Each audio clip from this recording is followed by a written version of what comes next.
May I come, sir? Good morning. Good evening, sir. Ji Anshuman, ji sir. तो अंशुमन आप immigration officer हैं, तो आपकी क्या रिस्पॉन्सिबिलिटीज़ हैं? अभी सर इमिग्रेशन मैंने दो प्रकार के काम किए हैं। पहले तो मैंने एयरपोर्ट पे काम किए as a clearing officer, counter पे बैठते थे। जो भी इंटरनेशनल पैसेंजर आते थे या जाते थे तो उनका क्लियरेंस करने का काम था। और फिर बीच में विंग में जो है असिस्ट करते थे। जब 2 साल काम करने के बाद जो हमारी टीम ले होती थी काउंटर अफसरों की, उसको एक लीड करने का काम होता था। उसके बाद फिर अभी मैं बैक ऑफिस में काम कर रहा हूँ इमिग्रेशन। जब आप इमिग्रेशन ऑफिसर की तरह काम कर रहे थे तो आपको कोई ऐसा एक्सपीरियंस हुआ जिसके अंदर बहुत ही जिसे कहते हैं कि पैसेंजर बहुत ठीक तरीके से नहीं बिहेव कर रहा हो? हाँ सर, ऐसा कई बार होता था। तो एक कोई उदाहरण बताएंगे? अब इसमें कई बार ऐसा होता था कि भीड़ काफ़ी बहुत ज़्यादा हो जाती थी। तो भीड़ में अगर किसी पैसेंजर का कोई फ़्लाइट छूट रहा है तो वो कई बार एनॉयड हो जाता था, काफ़ी गुस्सा करने लगता था। तो बोलता था कि इतना देर क्यों लग रहा है। तो ऐसा होता था, फिर हम लोग क्लियर शांतिपूर्वक उसको क्लियर करते थे और फिर उसको लेके आते थे बैक ऑफिस से। वहाँ पे समझाते थे क्या प्रॉब्लम है तुम्हारी, सॉर्ट आउट। या फिर कई बार ऐसा इंसिडेंट होता था कि पहले ही हम लोग पूछ लेते थे किसी की फ़्लाइट आगे की छूटने वाली तो नहीं है। अगर ऐसा होता था तो लाइन से बीच से निकलवा के पहले उनको क्लियरेंस करवा दें। ऑप्शनल सब्जेक्ट क्या है आपका? हमारा सर ऑप्शनल सब्जेक्ट फिलॉसफी है। फिलॉसफी है जी सर। पोस्ट ग्रेजुएशन भी उसी से किया है आपने? हाँ पे जी सर। क्यों फिलॉसफी इतना अच्छा लगता है आपको? फिलॉसफी अच्छा लगने का मूल कारण है कि ये विचारों की परिपक्वता देता है। विभिन्न प्रकार के विचारों को हम इसमें अध्ययन करते हैं, देखते हैं, जानते हैं। इससे क्या है, कहीं ना कहीं एक विचारों के लेवल के जो बुद्धि की खुराक होती वो कहीं ना कहीं मिटती है। इसलिए हमने दर्शन सर। प्रशासन का दर्शन क्या होता है? प्रशासन का दर्शन सर ये है कि जो भी शासन लेवल पे जो भी नीति, नियम, पॉलिसी, योजनाएं इशू की जाती हैं, उसको जो भी निचले स्तर तक है उसको प्रॉपर तरीके से उसको इम्प्लीमेंट करना, ये एक प्रशासन का काम है। केवल इम्प्लीमेंटेशन, इम्प्लीमेंटेशन नीति बनाना या परामर्श देना या और कोई काम या दर्शन नहीं होता है प्रशासन? नहीं सर, ये तो इम्प्लीमेंटेशन एक्शन हो गया, लेकिन नीति के पीछे एक दर्शन होता है। कोई भी नीति जब बनती है तो उसके पीछे एक सोच, एक जो दृष्टि होती है, वो अपने आप में एक दर्शन होता है कि हमको इस टाइप की नीति बनानी है। फिर उसके तहत फिर प्रोग्राम बना के फिर आगे इम्प्लीमेंटेशन का जो हमारे संविधान का दर्शन है और जो प्रशासन का दर्शन है, क्या अंतर है दोनों में कुछ या एक ही होता है? संविधान का दर्शन ब्रॉड लेवल पे और प्रशासन जो है जो अपना दर्शन पाता है वो संविधान के अंतर्गत ही पाता है।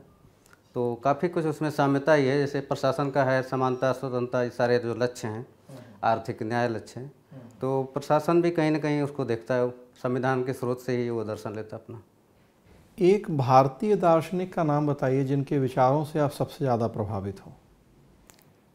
भारतीय दार्शनिक में सबसे ज़्यादा मैं सर आचार्य शंकर के विचारों से प्रभावित हूँ।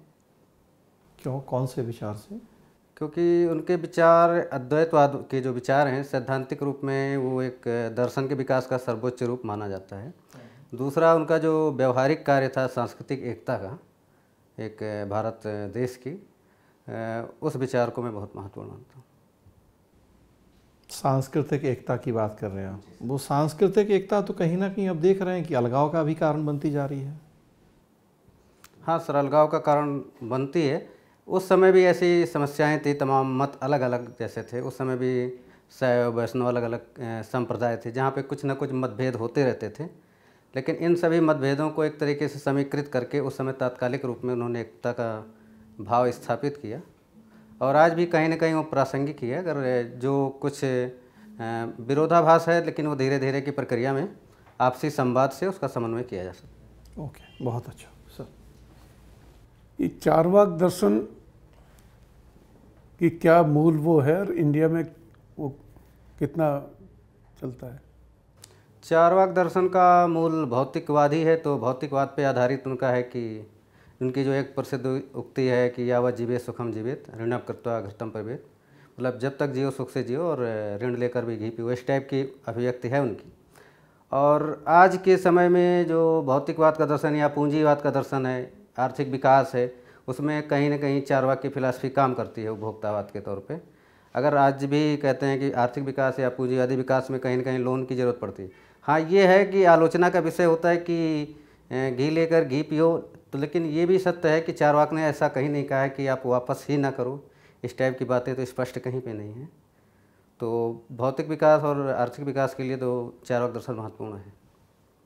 इंडिया में इतने करप्शन जो बताया जाता है, उसके पीछे कहीं इस दर्शन का कुछ रोल है?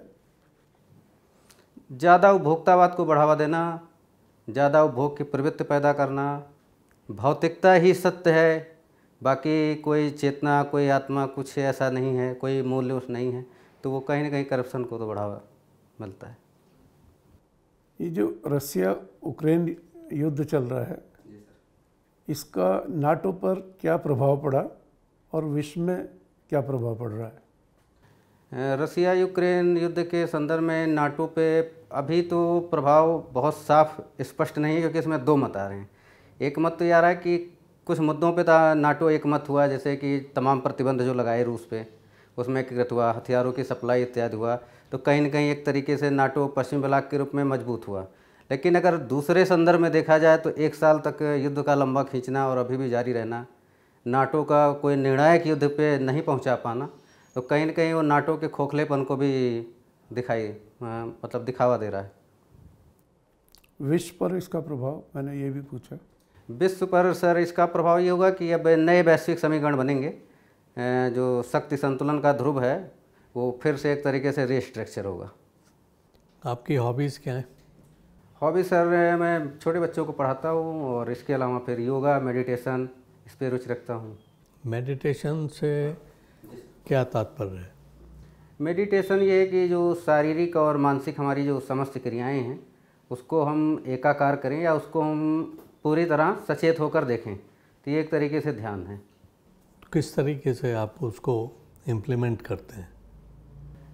इसमें सर पहले तो वैचारिक जो इम्प्लीमेंट का प्रोसेस है, पहले तो वैचारिक रूप से हम क्या हमको एक्सेप्ट करना है, क्या नहीं एक्सेप्ट करना है, उसके आधार पे जो हमारे कर्म है उससे संपादित करते हैं। और कर्मों के संपादन में चूँकि मैंने ये कर्म किया तो ऐसा ईगो क्रिएट ना हो, इसके लिए कहीं ना कहीं हम भक्ति भाव लाते हैं कि कर्म को अपने को परमात्मा या परम सत्ता पे समर्पित कर सकते हैं।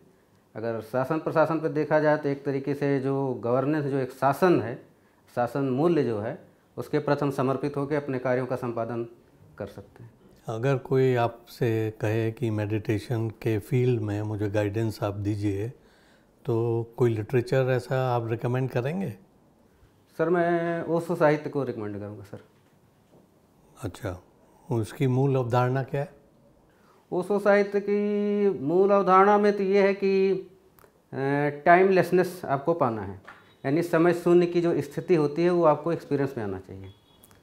इसमें ओशो साहित्य में एक सबसे महत्वपूर्ण चीज़ ये है कि इन्होंने अलग अलग प्रकार के लोगों, अलग अलग बुद्धि या भाव या जिस प्रकार के लोग प्रधान हैं, जिसकी जैसी प्रवृत्ति है, उस हिसाब से उन्होंने बहुत सारी मेडिटेशन की विधियाँ दी हैं।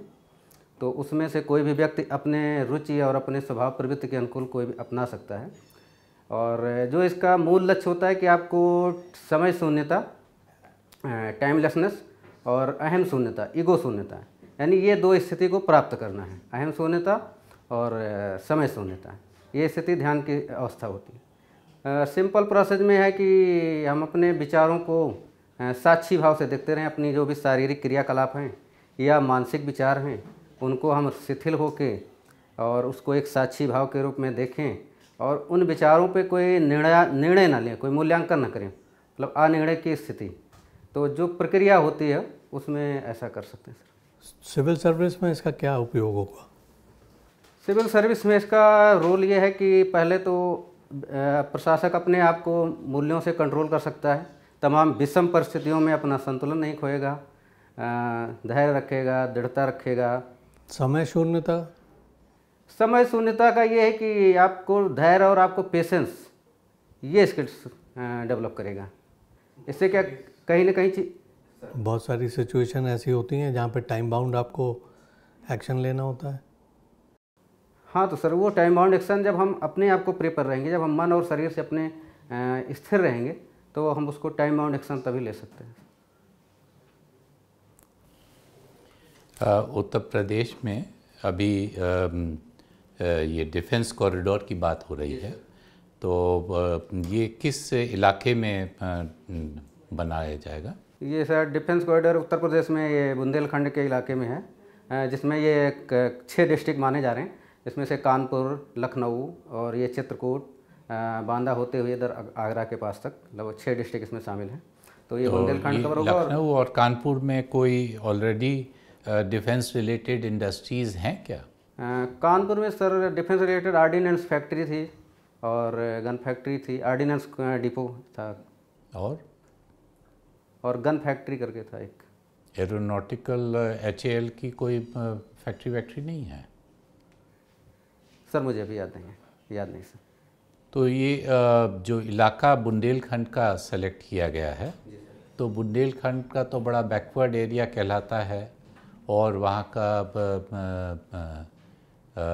ज़मीन वगैरह भी उतनी उपजाऊ वगैरह नहीं है, तो क्या वो सही जगह है? वहाँ पे एजुकेशन फैसिलिटीज़ भी इतनी अच्छी नहीं है, तो क्या वो सही जगह है डिफेंस कॉरिडोर बनाने का? ख़ास तौर से क्वालिफाइड लोग तो नहीं जाएंगे अगर वहाँ पे शिक्षा, स्वास्थ्य, तो इन सब के अच्छे प्रबंध नहीं होंगे?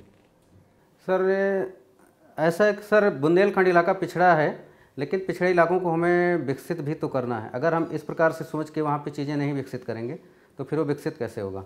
अब यहाँ पे जब हम इंडस्ट्री डालेंगे तो उस हिसाब से एजुकेशन और स्कूल, इंस्टीट्यूशन और भी सारी चीज़ें डेवलप होंगी, ये फ़ायदा मिलेगा, स्किल डेवलपमेंट होगा वहाँ पे लोग। बुंदेलखंड की जो क्लाइमेट वगैरह है उसको ध्यान में रखते हुए कौन सी इंडस्ट्री या सेक्टर बहुत उपयुक्त होगा वहाँ के डेवलपमेंट के लिए?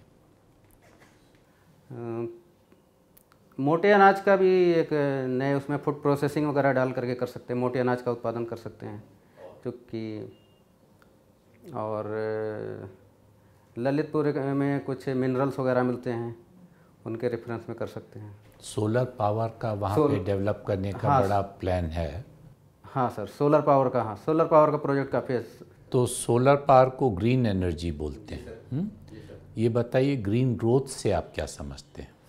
ग्रीन ग्रोथ का है तात्पर्य कि जो इकोनॉमी है हमारी कहीं ना कहीं ग्रीन एनर्जी पे, ग्रीन चीज़ों बेस हो, ताकि उससे प्रदूषण ना हो, कार्बन न्यून हो। जब कार्बन न्यून होगा, हम ज़्यादा रिन्यूएबल एनर्जी का प्रयोग करेंगे। तो भारत का कोई टारगेट है इस संदर्भ में? अभी नए बजट में नया जो बजट पेश हुआ है, यूपी का नहीं, भारत का बात कर रहे हैं। भारत के बजट में जो 70 की अवधारणा, जिसमें एक आधारभूत माना गया है 7 पिलर नए बजट में, उसमें से एक ग्रीन ग्रोथ का भी है। ग्रीन ग्रोथ के संदर्भ में एक जो हमारे 5 कमिटमेंट आए थे पंचामृत, जिसमें 2070 तक कार्बन शून्य करने की बात है। कहाँ पे आए थे, कब दिए थे? ये नियर अबाउट नवंबर 2021। कहाँ पर दिया गया था? ये इंडिया में प्राइम मिनिस्टर ने दिया था, उस समय ग्लासगो समिट हुआ था। ग्लासगो समिट हुआ था, वहाँ पे प्रधानमंत्री जी ने। जी, बताएं उसमें क्या टारगेट था ग्रीन ग्रोथ के संदर्भ में? उसमें 5 लक्ष्य थे 2070 तक। कार्बन इंटेंसिटी के ऊपर उसमें टारगेट था। क्या था? कार्बन इंटेंसिटी को 45% तक लाने का था और 500 गीगावाट रिन्यूएबल एनर्जी का था और 50% तक एनर्जी में योगदान था, ग्रीन एनर्जी का जो है टोटल एनर्जी में। ठीक है, तो आप बाहर जाएं, थोड़ी देर बाद आपको वापस बुलाएंगे। थैंक्स।